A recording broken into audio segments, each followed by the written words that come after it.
Folliculogenesis की, अगर मैं फॉलिकुलोजेनेसिस की बात करूं तो फॉलिकुलोजेनेसिस क्या, development of mature Graafian follicle is called as folliculogenesis, उसी को कहा जाएगा फॉलिकुलोजेनेसिस। तो अपन बात कर रहे हैं एम्ब्रियोनिक लाइफ की। एम्ब्रियोनिक लाइफ में प्राइमरी oocyte के चारों तरफ प्रेजेंट है क्या, स्ट्रोमल सेल, सिर्फ आके इकट्ठे हुए हैं, सिर्फ आके इकट्ठे हुए हैं, कोई भी अटैचमेंट नहीं हुआ, इसी को कह दिया प्री प्राइमोर्डियल फॉलिकल। क्या कह दिया, प्री प्राइमोर्डियल फॉलिकल। अब यहाँ पे बर्थ के टाइम पे प्राइमरी oocyte के पास में जो ये स्ट्रोमल सेल्स थे ये आके चिपक गए और फ्लैट हो गए, इसी स्ट्रक्चर को कहा गया प्राइमोर्डियल। तो ये प्राइमरी oocyte पे अटैचमेंट हो गया है इन स्ट्रोमल सेल्स का और ये फ्लैट हो गए हैं। फ्लैट होने के बाद इसके बाहर की तरफ बेसमेंट मेम्ब्रेन या stromal layer, this is called as primordial. तो जल्दी से answer, primary at the time of birth कौन सा फॉलिकल, प्राइमोर्डियल फॉलिकल। कौन सा oocyte, प्राइमरी oocyte, जो किस स्टेज में अटका हुआ है, प्रोफेज फर्स्ट की, जो अटका हुआ है प्रोफेज फर्स्ट की डिप्लोटीन में, ये प्रोफेज फर्स्ट की डिप्लोटीन में अटका हुआ है। अब बर्थ हो गया, बर्थ के बाद चाइल्डहुड के बाद प्यूबर्टी पे कौन सा हार्मोन, हाइपोथैलेमस से कौन सा हार्मोन, GnRH कहां जाएगा, एंटीरियर पिट्यूटरी से कौन सा हार्मोन, FSH और LH जो आया, FSH कहां गया, FSH ने क्या किया, फॉलिकल्स का स्टिमुलेशन, फॉलिकल्स का क्या किया, अगर फॉलिकल्स का स्टिमुलेशन हुआ तो ये प्राइमरी oocyte, अब प्राइमरी oocyte ने एक ग्लाइकोप्रोटीन की बनी हुई लेयर को सीक्रेट कर लिया, दैट ग्लाइकोप्रोटीन की बनी हुई लेयर को ही कह दिया जोना पेलुसिडा बन गई, और जो ये फ्लैट सेल्स थे दे बिकेम कॉलमनर, क्या हो गए, कॉलमनर, इसी को कह दिया अर्ली प्राइमरी। तो ये कब हुआ, प्रेगनेंसी, आफ्टर प्यूबर्टी के बाद में हुआ। अब प्राइमरी oocyte के बाद जोना पेलुसिडा के बाद जो ये कॉलमनर सेल्स थे लगातार नंबर में, अगर लगातार नंबर में बढ़ते गए तो इन्हीं को आपने कह दिया ग्रेनुलोसा या मेम्ब्रेना, पूरी लेयर का नाम मेम्ब्रेना, एक सेल का नाम, इन्हीं ग्रेनुलोसा से हार्मोन आता है, तो अब धीरे धीरे एस्ट्रोजन का अमाउंट, इसीलिए तो अपन बोलते हैं प्यूबर्टी के बाद एस्ट्रोजन का अमाउंट, क्लियर है। अब यहाँ पे ग्रेनुलोसा सेल्स का नंबर लगातार बढ़ता जा रहा है, अगर ग्रेनुलोसा सेल्स का नंबर लगातार बढ़ा तो एस्ट्रोजन का अमाउंट, इसके बाहर एक लेयर आ गई जो अनडिफरेंशिएटेड है, that undifferentiated layer is called as, इस स्ट्रक्चर को कह दिया सेकेंडरी फॉलिकल, क्लियर है। अब क्या हुआ, प्राइमरी oocyte के बाहर जोना पेलुसिडा और ग्रेनुलोसा सेल्स का नंबर लगातार, अगर ग्रेनुलोसा सेल्स का नंबर लगातार बढ़ता गया और ये थीका फॉलिकुलाई थी, ये दो लेयर में डिफरेंशिएट हो गई, थीका इंटरना और थीका एक्सटर्ना बनी हुई है, कोलाजन। थीका इंटरना मॉडिफिकेशन है किसका, ग्रेनुलोसा। तो अब एस्ट्रोजन आने लगेगा कहां से, थीका इंटरना से भी आ रहा है, और मतलब एस्ट्रोजन का लेवल, एस्ट्रोजन अपने मैक्सिमम पे कौन सा फीडबैक, पॉजिटिव फीडबैक की वजह से FSH 2 से 3 गुना,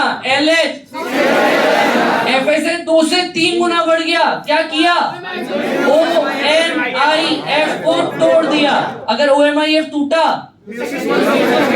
डिप्लोटीन से diakinesis, metaphase, anaphase, telophase, meiosis first, मतलब प्राइमरी oocyte बदल गया किसमें, क्लियर है।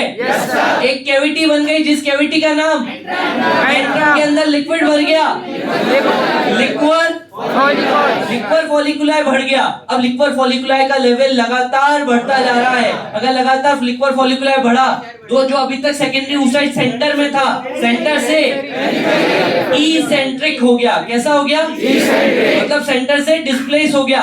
जैसे ई सेंट्रिक हुआ, अब ये सेकेंडरी oocyte नीचे से कुछ सेल से अटैच्ड है, These cells are called as discus proligenesis. क्या कहा गया?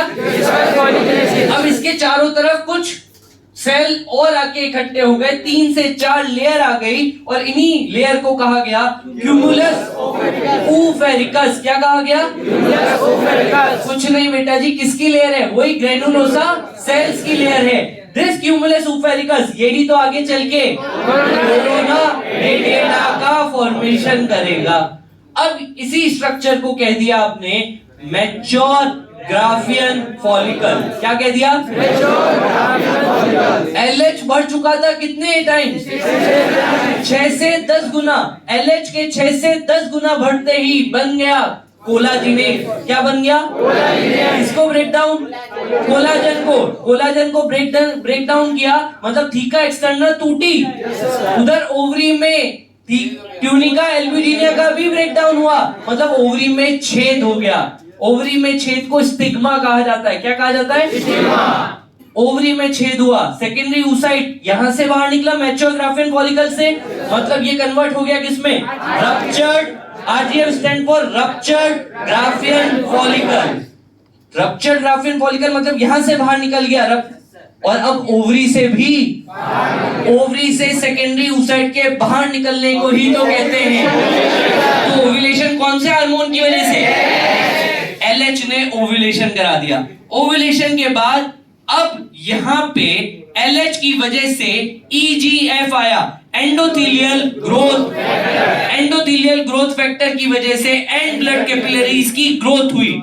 And blood capillaries are a special type of blood capillaries जो ब्लड को अंदर लेके जाती है वापस। अब इसका ब्रेकडाउन होगा, अगर इसका ब्रेकडाउन होगा तो ब्लड बाहर आएगा और एक क्लॉट का फॉर्मेशन हो जाएगा। स्ट्रक्चर को कहा जाएगा कॉर्पस हेमोरेजिकम। क्या कहा गया? कॉर्पस हेमोरेजिकम। अब ये जो ब्लड क्लॉट बना है इसमें बाइल पिगमेंट्स होंगे, बाइल पिगमेंट्स का ब्रेकडाउन होगा। ब्रेकडाउन की वजह से बिलीरुबिन और अब इसकी वजह से एक पिगमेंट बनेगा जिसको आप ल्यूटिन पिगमेंट यहाँ पे जाके डिपॉजिट हो जाएगा। कह दोगे आप ल्यूटियल, और पूरे स्ट्रक्चर को कह दिया कॉर्पस ल्यूटियम। हाई अमाउंट में, मॉडरेट अमाउंट में, हाई अमाउंट में प्रोजेस्टेरोन, मॉडरेट अमाउंट में। सेकेंडरी oocyte कहां गया? सीलम से, फिम्ब्राई से पकड़ा, फिम्ब्राई से, इन्फंटिबुलम से, एम्पुला में अगर स्पर्म आ गया,